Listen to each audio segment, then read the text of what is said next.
I said previously that I had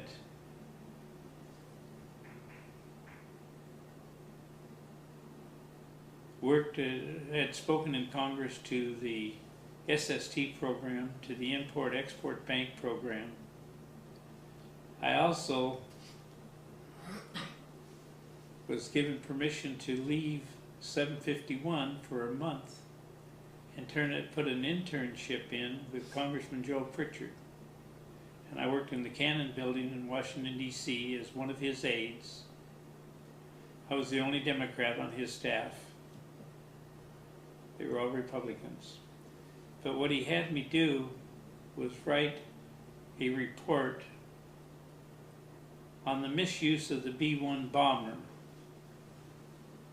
And his program was to not have the B-1 bomber.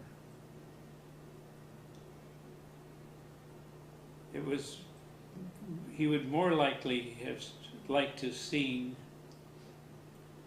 the 747 used as a carrier for cruise missiles with the turret capability that they had built that would work in the 747. They could put cruise missiles in the Catling gun and spit them out the side. They could carry about 20 cruise missiles. That would be a better use of funds to launch those missiles while the B-747 is out in the ocean, away from land.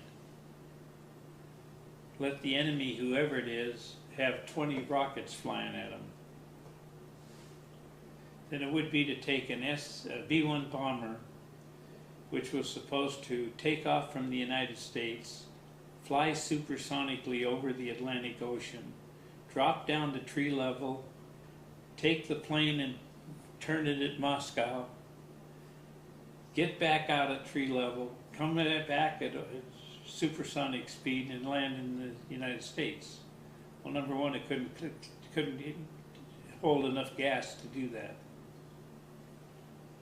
So Pritchard wanted this made clear, and I wrote a paper for him to make, and he made it in front of Congress, not in a vacant hall when the House of Representatives was in session. He presented it in, and it's in the congressional record, which I'm pretty proud of. But people said, well, why did you saddle up to a Republican congressman? The reason was he had more sense than most other Republican congressmen. And he wasn't afraid to take on his president, which was Nixon. And he tried 6 times to veto Nixon's vetoes. It gave 751 another anchor to a congressman we could talk to that would listen to us and then tell you why he would or why he wouldn't support the program.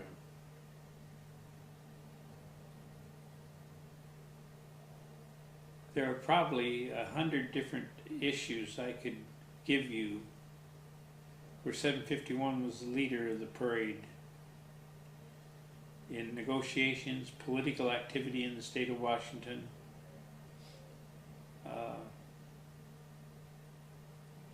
We got Mike Lowry, congressman, to win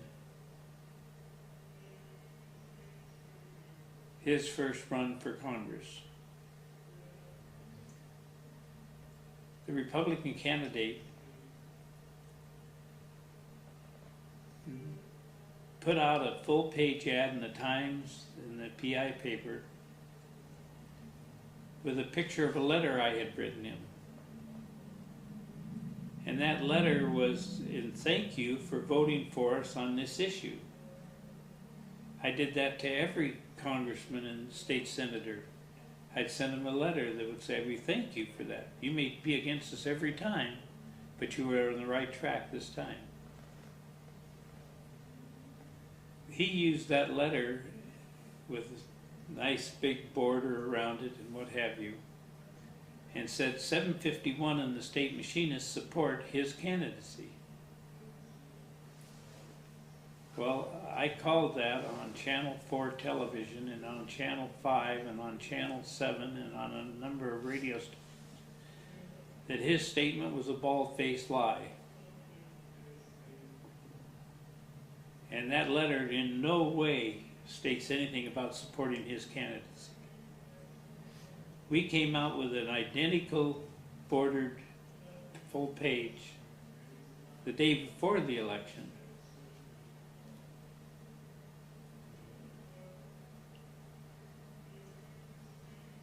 And we made hand bills for it, full page ads in the paper for it, a lot of activity, and everyone claimed if it hadn't been for 751 stomping full bore on that newsletter that had come out originally, Mike Lowry wouldn't have won. So it shows that 751, when it wants to put its power down, can do it, but it doesn't use it indiscriminately.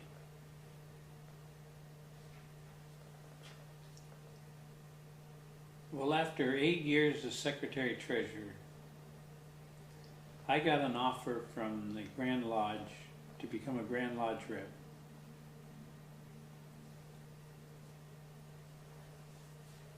I became a Grand Lodge rep under the Northwest Territory of the IAM. Jim Malott, Vice President, was my boss. And when he developed the organizing committee of the National IAM, myself and Franz Ortloff, another GLR, were the first two people to join his new office.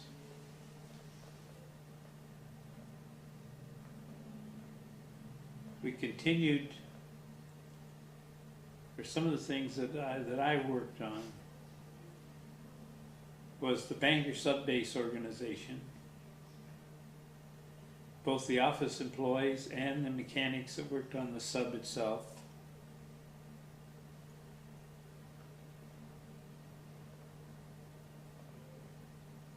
I worked on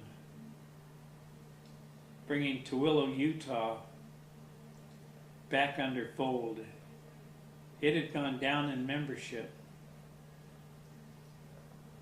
to where we were allowed 50 shop stewards. We had 5. In 2 months, I brought it back up to 50 shop stewards, and we started filing grievances against the United States Army. And we won most of our grievances. But we had a membership behind us at that point in time. I worked on a campaign in just outside of New Orleans, Louisiana, in Metairie, on the Avondale shipyard. It's about 3,000 employees. I was the machinist representative on that campaign. There were 7 unions involved, and I represented the machinists. We won that election, and it took us 5 years to get the first contract. The company violated every law it was possible to violate.